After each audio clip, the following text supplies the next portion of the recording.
Hey, what's up, folks? Adam Maness here, and today I want to talk to you about something that is, I think, very, very cool. And I'll tell you how this idea got started. So I played 3 concerts this past weekend and honestly played some of the best piano of my whole life. And I mean, I've been practicing pretty hard lately, the last few months. And so maybe that has something to do with it. But it was really more of an idea I got hearing my boy Peter Martin on, I think Friday night is when I heard Peter play with John Ellis and Reuben Rogers and Ulysses Owens Jr. here at Jazz the Bistro in St. Louis. And I noticed something about Peter's playing that night, and I keyed in on it. First of all, Peter was playing his tail off all night. I mean, it was really something special. I should be sick of it because we hang out so much and do this podcast and see each other every day. But it was amazing. And I keyed in on his phrasing and the length of his phrases and how he varied each phrase. And so I started doing some dives into YouTube videos of him playing to see if I can find exactly what I found on Friday. And then I had concerts Saturday and 2 on Sunday, and I tried what I'd seen Peter do, and it was just amazing. The results were amazing. I mean, like, it felt very, very fresh, and I felt like I was really saying some cool things in my solos, and I want to share that with you now. Okay, so we are right now watching a video of the Peter Martin Trio featuring Reuben Rogers and Gregory Hutchinson play Peter's original Broadmoor. This is one of the videos I found where Peter plays in the way that I want to talk about. So what I want to talk about is his phrasing. We're going to listen to a little bit of this, and we'll listen to the section I want to listen to, and then I'll come back and tell you what I'm thinking.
All right, that is the solo section I'm talking about, specifically the swing section when they go from the trading. They're trading the bassist and the pianist, Peter and Reuben in this case, are trading to about 2 minutes and 30 seconds is when Peter's solo starts, where it's just him and they're swinging in 4.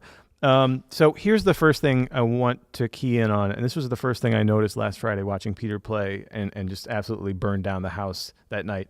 His phrases, all of his phrases, are between 3 and 5 seconds long, maybe 2 and 5 if he's going for something really short.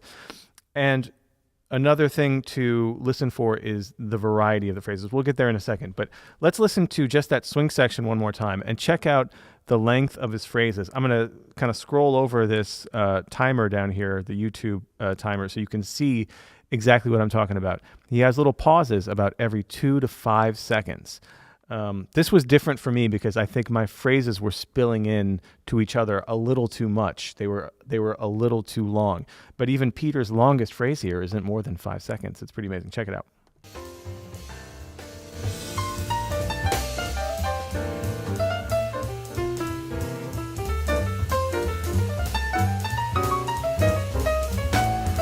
Phrase.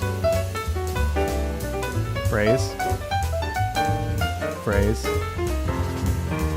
Phrase. Phrase. Phrase. Phrase. Phrase. Phrase. Phrase. and that's it. So that relatively short solo, you heard me say phrase a lot of times because he was changing it up. Now let's listen again, and I want you to notice, and this was what really stood out for me in my playing this weekend, something that really made a huge difference in how I was feeling, how my bandmates reacted to what I was playing, and how the audience responded to what I was playing, is listen to how varied he gets in each phrase. So it's almost like I've played, double stop eighth notes. I'm going to do something totally different for 3 seconds. I've played that. Maybe that's triplets, eighth note triplets. I played that. I'm going to do octave offsets for the next 3 seconds, 2 to 5 seconds or whatever, however long he makes the phrase. But short phrases, switching it up each time to something different. This totally changed everything for me. Not that I wasn't kind of thinking like that, but to actually consciously try to practice it and then implement it on the gigs this weekend, it made such an amazing difference.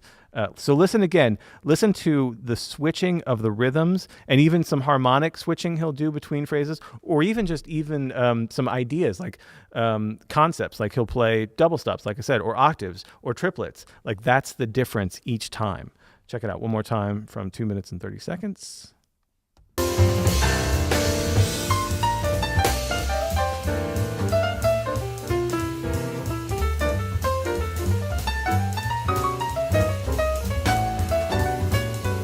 One rhythmic phrase, triplets,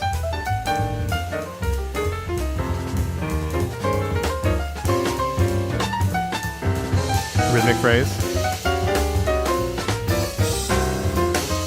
double stops, triplets,